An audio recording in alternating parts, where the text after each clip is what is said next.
నమస్తే. ఎస్ఆర్ మీడియాకి స్వాగతం. నగర వైఎస్ఆర్ కాంగ్రెస్ పార్టీ ఆధ్వర్యంలో కూటమి ప్రభుత్వం 2 ఏళ్ల పాటు హామీలను అమలు చేయకుండా ప్రజలను మభ్యపెట్టడాన్ని నిరసిస్తూ మాజీ ముఖ్యమంత్రి వైఎస్ఆర్ కాంగ్రెస్ పార్టీ అధ్యక్షులు వైఎస్ జగన్మోహన్ రెడ్డి గారి ఆదేశాల మేరకు బుధవారం నాడు నగరంలో చంద్రబాబు వెన్నుపోటుకు 2 ఏళ్లు కార్యక్రమంలో భాగంగా స్థానిక మండల పరిషత్ కార్యాలయం నుండి తహసీల్దార్ కార్యాలయం వరకు ర్యాలీ నిర్వహించి ఎన్నికల ముందు పంపిణీ చేసిన బాండ్లు మరియు మేనిఫెస్టోలను దహనం చేస్తూ నిరసన తెలియజేశారు.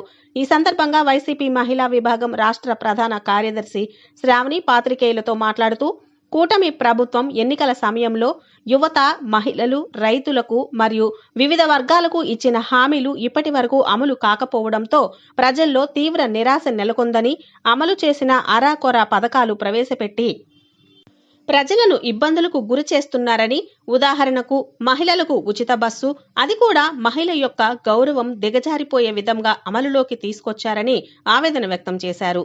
గతంలో అధికారంలోకి రాకముందు వాలంటరీ వ్యవస్థను కొనసాగిస్తూ వారికి 5,000 నుండి 10,000 వరకు ఉద్యోగ భృతి ఇస్తామని, తీరా గెలిచాక వాలంటీర్ వ్యవస్థనే తొలగించారని, కొనసాగిస్తున్న సచివాలయ వ్యవస్థని పూర్తిగా భ్రష్టు పట్టించారని గుర్తు చేశారు.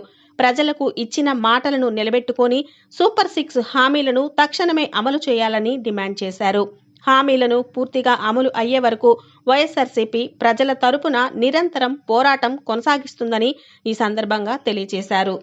చంద్రబాబు నాయుడు గారు అధికారంలోకి రాకముందు యాజ్ యూజువల్ గానే ఆయన అలవాట్లలాగానే ప్రజలందరినీ కూడా మభ్య పెడితే, ప్రజల్ని గొర్రెల కింద భావిస్తే ఖచ్చితంగా ఇదే అమాయకపు ప్రజలు నాకు ఓటు వేసి గెలిపిస్తారని అబద్ధపు హామీలు సూపర్ 6 అనేది మనందరికీ తెలిసిన విషయమే. నేడు 2 ఏళ్లు పూర్తయ్యాయి కానీ వాటిలో ఒక్క హామీ కూడా అమల్లోకి తీసుకురాలేదు గౌరవ ముఖ్యమంత్రి వర్యులు. మరి ఒకలా అంటే కూటమి ప్రభుత్వం, దానికి తోడు పుత్రుడు, దత్తపుత్రుడితో సైతం బీజేపీతో కలిసి ఈరోజు ఇచ్చిన ఈ సూపర్ 6 హామీలు ఒక్కటి కూడా అమల్లోకి రాలేదు. వచ్చిన అరాకొర ఏదైతే ఉందో ఉచిత బస్సు, అది కూడా నేడు మహిళ యొక్క గౌరవం దిగజారిపోయే విధంగా ఈ రోజు మన రాష్ట్రంలో అమల్లోకి తీసుకువచ్చారు. మరి గతంలోని మన గౌరవ మాజీ ముఖ్యమంత్రి వర్యులు జగన్మోహన్ రెడ్డి గారు మన రాష్ట్రం వైపు ప్రతి ఒక్కరు తలెత్తుకుని చూసే విధంగా మన రాష్ట్రాన్ని తీర్చిదిద్దితే, నేటి ముఖ్యమంత్రి గారు ప్రతి ఒక్క రాష్ట్రం కూడా మన వైపు చిన్న చూపు చూసే విధంగా మన రాష్ట్రం ఈ రోజు ఉందని చెప్పడానికి ఆడబిడ్డగా, ఈ రాష్ట్ర ఆడబిడ్డగా చాలా బాధపడుతున్నాను. మనందరికీ తెలిసిన విషయం, గతంలోని అధికారంలోకి రాకముందు వాలంటీర్ వ్యవస్థ ఉంచుతామన్నారు. వాలంటీర్కి 5,000 కాదు 10,000 పెంచుతామన్నారు. ఈ రోజు వాలంటీర్ వ్యవస్థ లేదు, వాళ్ళకి ఈ డబ్బులు లేవు. మరొకటి సచివాలయ వ్యవస్థ ప్రాపర్ గా మెయింటైన్ చేస్తా ఉన్నారు. ఈ రోజు మళ్ళీ సచివాలయ వ్యవస్థ కలుషితమైందని చెప్పడంలో కూడా అతిశయోక్తి లేదు. ఎవరైతే ఇంట్లో ఆడబిడ్డలు ఉన్నారో, పిల్లలు ఉన్నారో వాళ్ళందరికీ కూడా ప్రతి ఒక్క పిల్లకి, చదువుకున్న ప్రతి ఒక్క పిల్లోడికి పిల్లకి 15,000 రూపాయలు. మనందరం కూడా ఫేమస్ అయింది డైలాగ్, నీకు 15,000, నీకు 15,000, నీకు 15,000 అన్నారు. ఈ రోజు కుటుంబానికి 15,000 ఏంటి, కనీసం చదువుకోవడానికి ప్రాపర్ గా బుక్స్ కూడా అందని పరిస్థితి మన రాష్ట్రంలో ఉంది. ప్రతి ఒక్క ఆడబిడ్డకి కూడా 1,500 అన్నారు. ఈ రోజు ఏ ఒక్క ఆడబిడ్డకి కూడా 1,500 ఏంటి, ఒక్క రూపాయి కూడా ఈ రోజు రాని పరిస్థితి. గతంలో నవరత్న పథకాలు అంటే 99.8% పూర్తి చేసిన ఘనత జగన్మోహన్ రెడ్డి గారు చేస్తే, నేడు 1% అంటే 1% కూడా ఈ సూపర్ 6 లో అమలుకు తీసుకురాని ఘనత మన ప్రస్తుత ముఖ్యమంత్రి గారి. మధ్యలో ఆయన ఫేమస్ గా ఒక మాట కూడా అన్నారు, సూపర్ 6 అన్ని కూడా అమల్లోకి తెచ్చాము, అమలు అవ్వలేదు అని వాళ్ళు నాలుక మందం అన్నారు. అమ్మో, ముఖ్యమంత్రి గారు ఎంత కాన్ఫిడెంట్ గా చెప్పారు, నిజంగా అమల్లోకి తీసుకొచ్చారేమో అని గూగుల్ని అడిగా. కొత్తగా వచ్చింది కదా ఏ కూడా అడిగా, ఏ కూడా అంత చిక్కనట్టుగా మీ పథకాలు అమల్లోకి తీసుకొచ్చారు. ఒక్కలికంటే ఒక్కలి ప్రజలకు ఒక్కరికి కూడా ఈ రోజు ఉపయోగం లేని పరిపాలన నేటి ముఖ్యమంత్రి గారికి. ఉద్యోగ అవకాశాలు ఇస్తున్నారు, వాళ్ళ కుటుంబానికి, వాళ్ళ పార్టీ వాళ్ళకి కూడా ఈ రోజు ఉద్యోగ అవకాశాలు లేని పరిస్థితి ఈ రోజు మన రాష్ట్రంలో కనిపిస్తుంది. మహానాడులోని ప్రతి ఒక్కరి దగ్గర నుంచి విరాళ రూపాన తీసుకున్నారు డబ్బులు, కోట్లు. మరి ప్రతి ఒక్కరు మళ్ళీ చెప్తారు, గతం నుంచి మహానాడులో డబ్బులు విరాళాలు తీసుకోవడము ఆనవాయితీగా వస్తుందంట. మరి అంత ఆనవాయితీ మన ఎన్టీ రామారావు గారు పుట్టినరోజు సందర్భంగా తీసుకొచ్చిన ఆనవాయితీ ఈ రోజు నేను అడుగుతున్నా, 2 రూపాయలకి కిలో బియ్యం తీసుకొచ్చే మెయింటైన్ చేసే ఆనవాయితీ మీకు లేదా అని అడుగుతున్నా. ఉచిత విద్యుత్ ఇచ్చే ఆనవాయితీ మీకు లేదా అంటున్నా. ఉచిత వైద్యం ఇచ్చే ఆనవాయితీ మీకు లేదా అంటున్నా. అడుగుతున్నా. మరి ఎన్టీ రామారావు గారు పేరు పెట్టుకొని ముందుకు వెళ్తున్నా మీ పార్టీ వెన్నుపోటు. ఆ రోజు ఎన్టీ రామారావు గారిని మీరు వెన్నుపోటు పొడిచిన మీ వెన్నుపోటు మొదలైంది చంద్రబాబు నాయుడు అని ఈరోజు చెప్తున్నా. ప్రతి ఒక్కరికి తెలుసు, మనకి అధికారంలోకి రాకముందు ప్రతి ఇంటికి కూడా బాండ్ల రూపాన ఈ బాండ్లు ప్రతి ఇంటికి కూడా మనకి గుర్తుంటే ప్రతి ఇంటికి కూడా ఈ బాండ్లు అనేవి ఇచ్చారు. అక్కడ పథకాలు అబ్బో ఈ స్త్రీశక్తి ఇవి అవి అని చెప్పి అన్ని పథకాలు రాసి నీ ఇంటికి 5 లక్షలు 10 లక్షల రూపాయలు మేము చేరుస్తామని. మళ్ళీ దానికి యు ఆర్ సెలెక్టెడ్,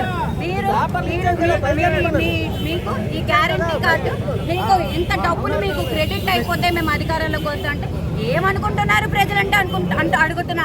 ఏం ప్రజలకు మాట లేదనుకుంటున్నావా? ప్రజలు గుర్రలు అనుకుంటున్నావా? ఏం చెప్తే అది నమ్ముతారు అనుకుంటున్నావా అని ఈరోజు ముఖ్యమంత్రి గారిని అడుగుతున్నా. ప్రజల పక్షాన వైఎస్ఆర్సీపీ పార్టీ ఎప్పుడు కూడా నించుంటుంది. ప్రజల మాటలు వాళ్ళ గొంతు మేము గలమై ఈ రోజు మేము ప్రశ్నిస్తున్నాం. పార్టీలకి అతీతంగా అధికారంలోకి వచ్చావు, మాట ఇచ్చావు. మనందరికీ తెలుసు చెగువీరాని ఫాలో అవుతారు మన పవన్ కళ్యాణ్ గారు. ఒక సేయింగ్ ఉంది చెగువీరా గారు చెప్పిందే, if you can't call wrong as wrong you are under the slavery, last stage of slavery. నువ్వు ఎప్పుడైతే ఒక తప్పని నువ్వు చెప్పలేకపోతావో ఊడిగంలోనే నువ్వు ది లీస్ట్ ఊడిగంలో ఉన్నావు. ఈరోజు పవన్ కళ్యాణ్ గారు ఈరోజు మన ముఖ్యమంత్రి చంద్రబాబు నాయుడు గారికి ఊడిగం చేస్తున్నారు అని చెప్పడంలో కూడా మేము ఎక్కడా కూడా ఆలోచన మేము చేయము. ఈరోజు ప్రజల పక్షాన మేము మాట్లాడుతున్నాం. నువ్వు ఏదైతే సూపర్ 6 అన్నావో అవన్నీ కూడా తక్షణమే అమల్లోకి తీసుకురావాలి. మహిళలకి డబ్బులన్నో 1500 ఒక్కటి కూడా ఇవ్వలేదు, తక్షణమే అమల్లోకి తీసుకురావాలి. డిఎస్సీ అని చెప్పావు, ఎక్కడైతే ఎవరైతే ఈ స్పోర్ట్స్ కోటాలో ఉన్నారో వాళ్ళకి క్యారమ్స్ పెట్టావు, ఫ్రిడ్జ్ పెట్టావు. ఎంత హాస్యాస్పదం నాకు అర్థం కాదు.